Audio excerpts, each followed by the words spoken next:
It's July 21st. Thanks for watching the Calvary Briefing. You might not be surprised if you are a regular viewer of our online services or if you come to Calvary. I wanted to talk this morning about J.I. Packer. And many of you know that he died this past Friday at the age of 93. And J.I. Packer's been a hero of mine. And I don't want to engage in hero worship. J.I. Packer wouldn't want that. He was not a perfect man.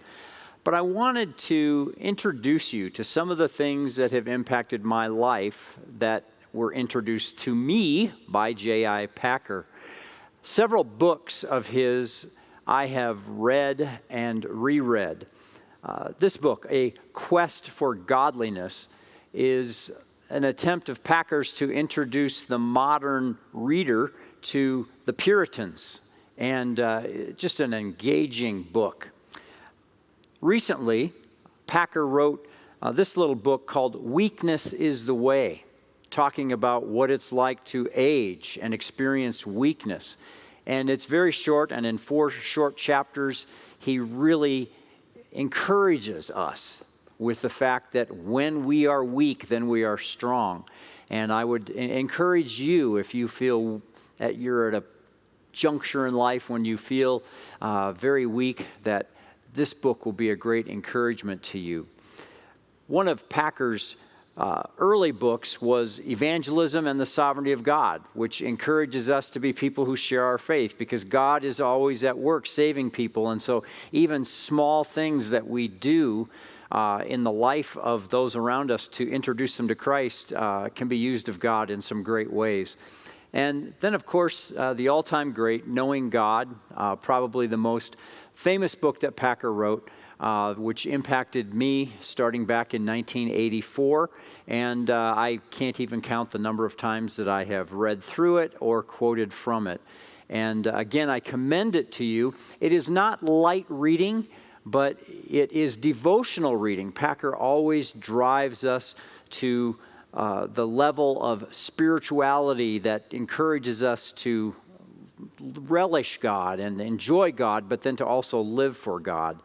So those are just some of the books that Packer has written that have impacted my life. I read yesterday some quotes from Packer that were put together by a guy named Matt Smethurst. And again, these quotes just come from the great writings that he has been throwing out since 1958 or 54 or something like that. And I just throw some of these quotes to you. Readiness to die is the first step in learning to live.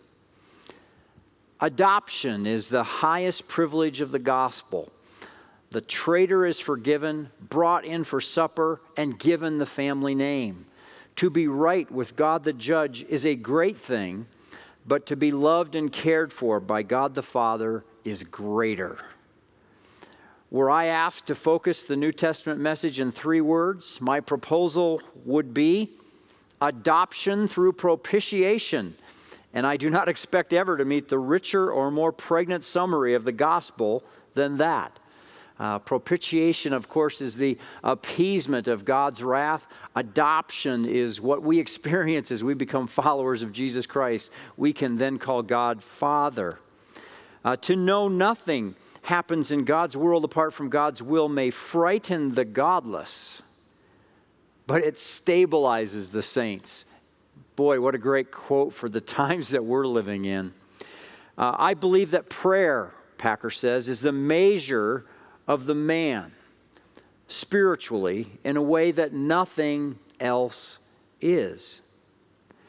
From a book entitled Keep in Step with the Spirit, Packer wrote this: the Christian's motto should not be let go and let God, but trust God and get going. People treat God's sovereignty as a matter of controversy, but in Scripture, it's a matter of worship. We never move on from the gospel. We move on in the gospel. Again, so many of these quotes are just little pithy sayings, but so many of them are so rich with meaning. All Christians believe in divine sovereignty. On our feet, we may have arguments about it, but on our knees, we are all agreed. And isn't that the truth? When we fall on our knees and pray to God, we depend and believe in God's sovereignty. Doctrinal preaching, Packer writes, certainly bores the hypocrites, but it is the only preaching that will save Christ's sheep. Wow, so much. And then another one of my favorite quotes of Packer's, a half-truth masquerading as the whole truth becomes a complete untruth. Again, I don't want you to think that I am worshiping a man. I just want to honor a man who has really helped me in my walk with God. And I wanted to issue you a final challenge. If you would like to get started reading some of Packer's great works, I'd encourage you to start with this book, Knowing God. And just as a way of challenge, I am offering a Knowing God email reading group. And I'd like to start it in about a month. And if you would like to simply look for this book online, if you can't find it, email me and let me know. I can help you find a copy.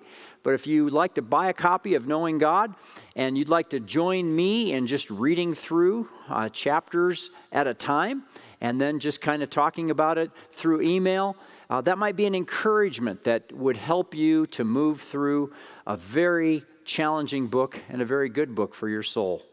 So let me know if you'd like to join a J.I. Packer reading group that will start in about a month.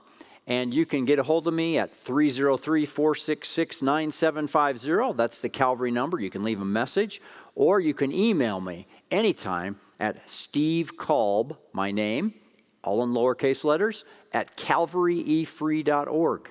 All lowercase letters as well. So just let me know if you'd like to be a part of the Knowing God reading group. And I'd love to go through that with a number of different people.